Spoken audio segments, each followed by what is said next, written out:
November 23, 1963, early morning, Tokyo. Japanese citizens woke to devastating news. President John F. Kennedy shot and killed in Dallas, Texas. Across Japan, the reaction was immediate, profound, unexpected. People wept in the streets, not for an American president, but for a man they considered a friend. Schools held moments of silence, businesses closed early, Buddhist temples prepared memorial services. The U.S. Embassy in Tokyo was flooded with condolence calls, so many that embassy staff let phones go unanswered. They opened condolence books instead. Lines formed around the block. Prime Minister Ikeda ordered flags flown at half-mast, declared a day of national mourning for an American leader in a nation America had bombed with atomic weapons just 18 years earlier. Why? Why did Japan, America's former mortal enemy, mourn Kennedy as if he were one of their own? If you want to understand how a president who never visited Japan became one of the most beloved foreign leaders in Japanese history, hit that like button. Because this isn't just about an assassination, this is about how Kennedy transformed America's relationship with its former enemy, and why his death shattered Japanese hearts halfway around the world. August 6, 1945, Hiroshima.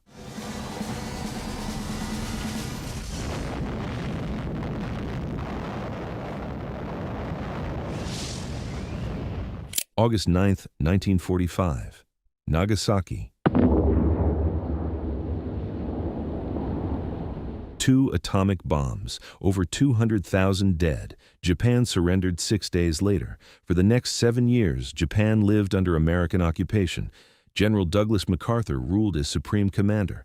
The Japanese economy was destroyed. Cities were rubble. Pride was shattered. By 1952, Japan regained sovereignty, but the wounds remained, deep, raw, bitter. American troops stayed on Japanese soil, 50,000 of them, under the U.S.-Japan Security Treaty. Many Japanese resented this, saw it as continued occupation, as proof they weren't truly independent. In 1960, Prime Minister Nobusuke Kishi renegotiated the treaty. Massive protests erupted. Over 1 million people filled Tokyo's streets, riots, violence. President Eisenhower canceled his planned visit. Security couldn't be guaranteed. U.S.-Japan relations hit rock bottom. Just 15 years after the war ended, the alliance seemed ready to collapse. Then, John F. Kennedy became president. 1961, one of Kennedy's first major appointments, U.S. ambassador to Japan. He chose Edwin Reischauer. This wasn't a political favor. This was strategic genius. Reischauer was born in Tokyo, 1910, son of Presbyterian missionaries. He grew up speaking Japanese, understood Japanese culture, studied Japanese history at Harvard, earned his Ph.D. translating ancient Japanese texts. Reischauer knew Japan better than any American diplomat. He'd written books about Japanese civilization, taught courses on East Asian history. During World War II, he'd helped create Japanese language programs for U.S. military intelligence. And Kennedy chose him not despite his deep connection to Japan, but because of it. Previous ambassadors had been political appointees, business executives, men with no understanding of Japanese culture, who treated Japan as a defeated enemy, a junior partner, an obligation. Reischauer was different. He treated Japan as an equal. His watchword as ambassador, equal partnership, not American dominance, not Japanese subservience, partnership, mutual respect, friendship between former enemies. Japanese citizens noticed immediately. Here was an American ambassador who spoke their language fluently, who understood their customs, who quoted their poetry, who married a Japanese woman, journalist Haru Matsukata. Reischauer and Haru traveled across Japan, not just Tokyo. They visited 39 of Japan's 47 prefectures, met ordinary citizens, listened to concerns, built relationships.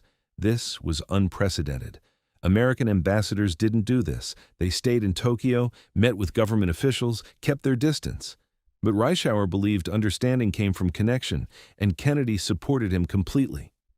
Summer, 1961.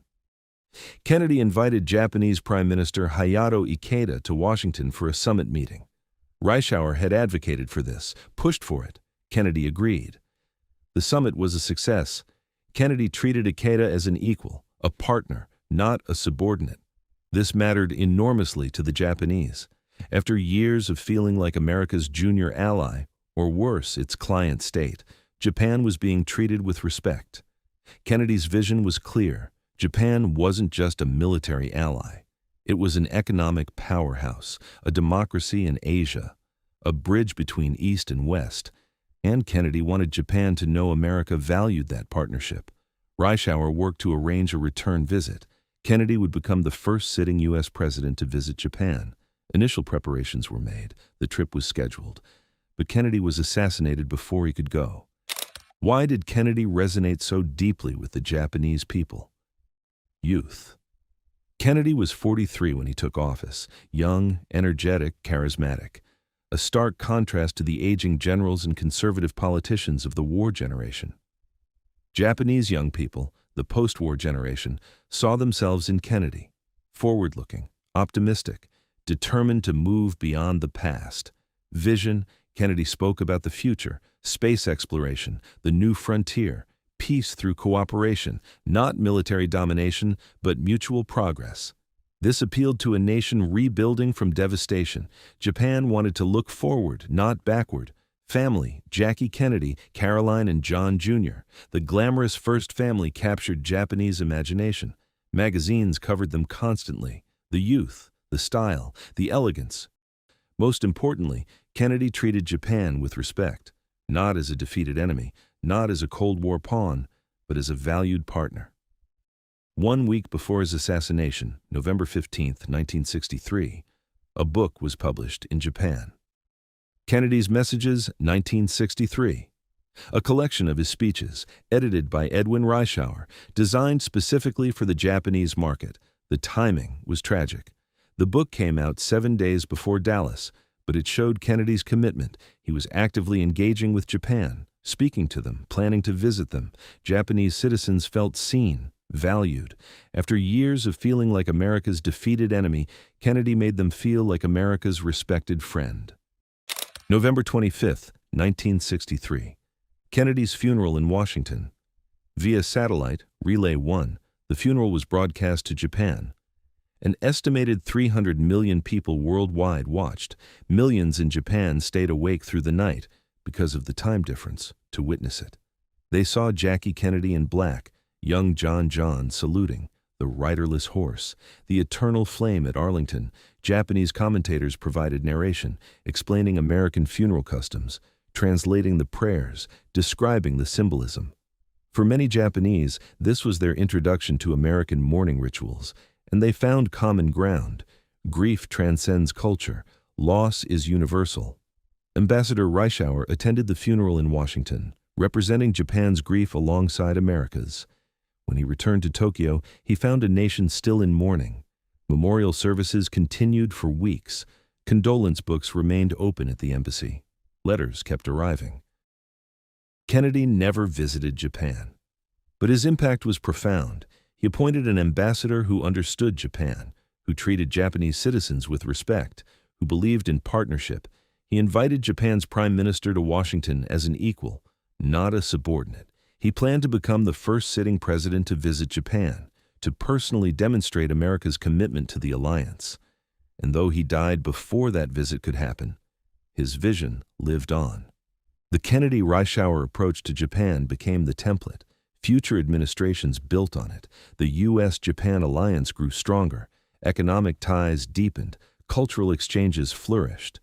In 1973, Reischauer founded the Japan Institute at Harvard University, later renamed the Edwin Reischauer Institute of Japanese Studies, continuing Kennedy's vision of mutual understanding. But for ordinary Japanese citizens who lived through November 1963, Kennedy's legacy was personal. He was the American president who saw Japan not as a defeated enemy, but as a valued friend, who believed former adversaries could become allies, who proved that respect and partnership were possible. And when he died, they mourned him, not as foreigners watching distant news, but as people who had lost someone who believed in them. How did America's former mortal enemy become one of Kennedy's greatest mourners? Because Kennedy understood something fundamental. Enemies can become friends, but only if you treat them as equals. Japan had endured atomic bombs, occupation, humiliation, and Kennedy offered them something radical: respect, not pity, not condescension, respect. He appointed an ambassador who loved Japan, who spoke their language, who understood their culture. He invited their prime minister to Washington, planned to visit Tokyo himself. He published his speeches in Japanese, engaged directly with Japanese citizens, and when he died, they mourned him because they'd felt seen, valued, respected. If this story made you see the JFK assassination from a new perspective, hit that like button. Share with anyone interested in how leadership shapes international relations. Subscribe for more investigations into the moments that changed history. Tell us, why do you think Kennedy's death affected Japan so deeply? Because November 22, 1963 wasn't just an American tragedy. It was a global loss. And nowhere was that loss felt more deeply than in a nation that had been America's enemy just 18 years earlier. Thank you for watching. And remember, the best leaders don't just command respect, they give it.